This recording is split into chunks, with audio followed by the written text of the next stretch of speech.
Canada has recently announced its annual budget for 2023. Stay tuned as I will tell you how Budget 2023 will affect Canadians and newcomers in the country. Hello and welcome to My Consultant, where we give you latest updates and news about Canada immigration. We will start this week's episode with clean investment tax credits included in the recent budget, followed by Canada's booming population and new grocery rebate. Next, I will discuss how Budget 2023 will impact Canadian immigration, and Tashina will share the US-Canadian border deal tragedies.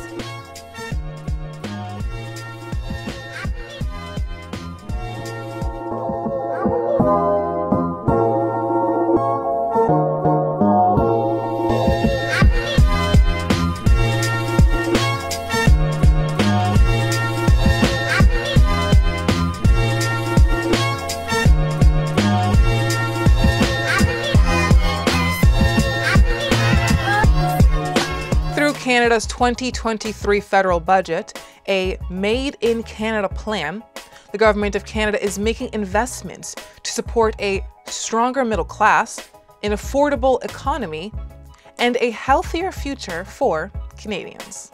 As part of the 2023 federal budget commitment, the Immigration, Refugees, and Citizenship Canada Minister recently highlighted the Clean Investment Tax Credit in order to build Canada's clean economy. These commitments are centered on three levels. The first one, investment tax credits with provisions to ensure that workers see the benefits. 2, low-cost strategic financing. And 3, targeted investments to respond to unique needs of sectors or projects of national economic significance. The goal of these initiatives will encourage businesses to reduce their emissions, become leaders in the global clean economy, and create new middle-class jobs for Canadians. Through this plan, the Government of Canada hopes to maintain the lowest deficit and the lowest net debt to GDP ratio in the G7, aiming to build a country that is more secure, more sustainable, and more affordable, from coast to coast to coast. Canada's population is growing rapidly. Its population has increased over 1 million people in the year 2022 alone. This is not because Canadians are having more babies. That's far from it. Canada's population growth is being driven by immigration. According to a recent data released by Statistics Canada, the country's total population is estimated to be over 39.5 million as of January 1, 2023. This means that it is the first time ever in the Canadian history when its population has increased over 1 million people in a single year. With that spike in its population, Canada has seen a growth rate of 2.7%. a rate that is not seen since 1957. The Canadian Minister of Immigration was on a roll, delivering highlights of the 2023 federal budget across the country. The minister took to the province of Alberta to illuminate the federal budget commitment to provide a new grocery rebate for Canadians who need it the most. In order to make life more affordable, the grocery rebate offers targeted inflation relief for 11 million low and modest income Canadians and families. This comes with up to an additional $467 for eligible couples with children, an additional $234 for single Canadians without children, and on average, an additional $225 for seniors.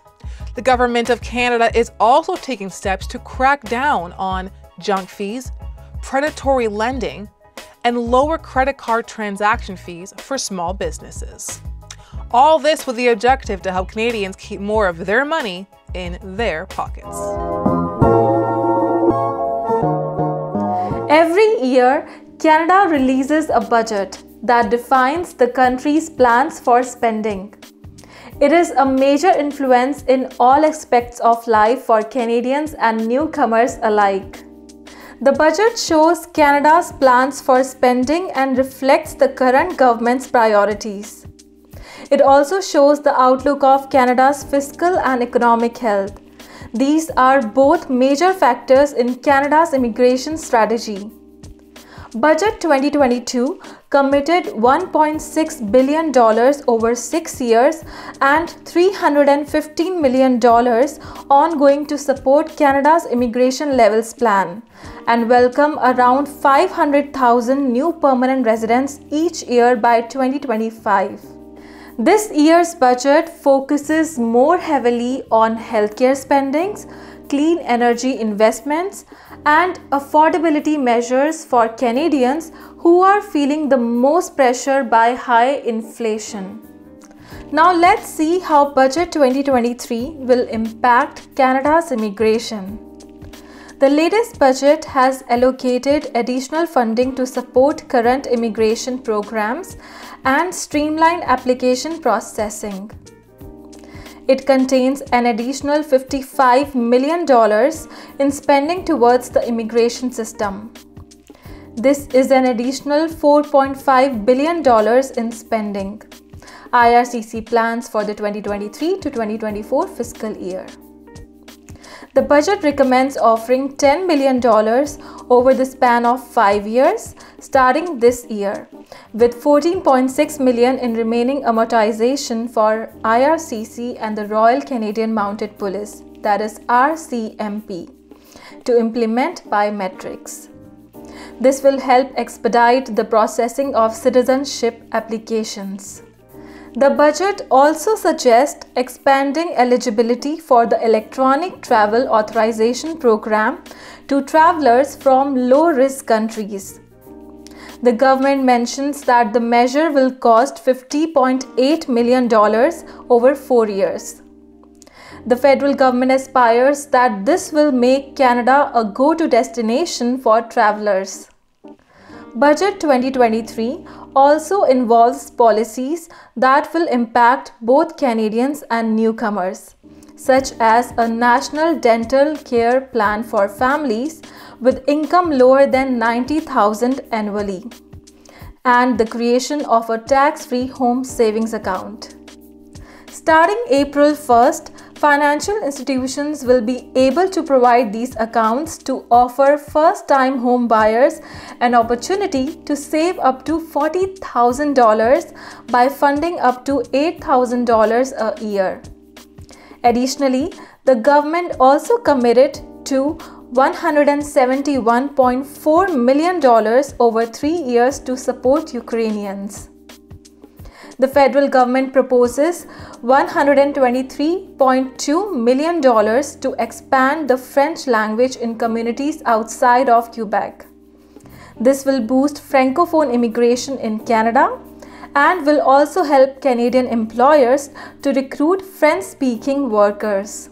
The 2023 federal budget is the government's plan to build a stronger, more sustainable and more secure Canadian economy for everyone. Just last week in My Consultant's previous episode, we covered the US-Canada border deal that not only limited the influx of migrants, but will now turn away asylum seekers at unofficial border crossings, like Wrexham Road, an unofficial border crossing between New York State and the province of Quebec. I briefly mentioned in this segment that there were some concerns that this agreement would bring more harm than anticipated. Unfortunately, those concerns have fatally come to fruition. 8 unalive persons, including 2 children, were found in the St. Lawrence River after attempting a boat crossing into the US from Canada. In a recent conference in Quebec, Prime Minister Justin Trudeau was quoted describing the fatalities as tragic, but reiterated the new rule is needed to maintain public confidence in Canada's immigration system, saying that when people take risks to cross our borders in irregular fashions, or if they pay criminals to get them across the border, this isn't a system we can have confidence in. Adding that, Canada is prepared to welcome more immigrants than ever, but we're going to make sure it is done in the right way, appropriately. NDP immigration critic Jenny Kwan has called on the government to suspend the Safe Third Country Agreement, saying the US-Canada border deal was negotiated in secret and without consultation. A number of groups for refugees held protests outside of the Prime Minister's Montreal writing office, denouncing the Safe Third Country Agreement changes and a lack of support for asylum seekers already in the country.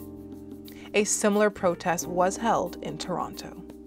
Reflecting on the fact that the two children that passed, aged 1 and 2, had Canadian passports, Immigration Minister Sean Fraser said in a Calgary conference that the 8 deaths are horrific and was quoted saying, "I don't have an announcement on a policy change today, but I can reassure you that I'm thinking very deeply about what shifts we ought to be making in Canada." Fraser mentioned the government is looking at putting money towards some of the root causes that push people to make perilous journeys through irregular border crossings, but repeated the Prime Minister's message of the importance of an orderly system, stating, "We want to do what we can to promote opportunities for people to come through regular pathways so they know that they're going to be able to arrive in Canada safely, whether that's through our refugee programs, whether that's through our economic programs to be reunited with their families."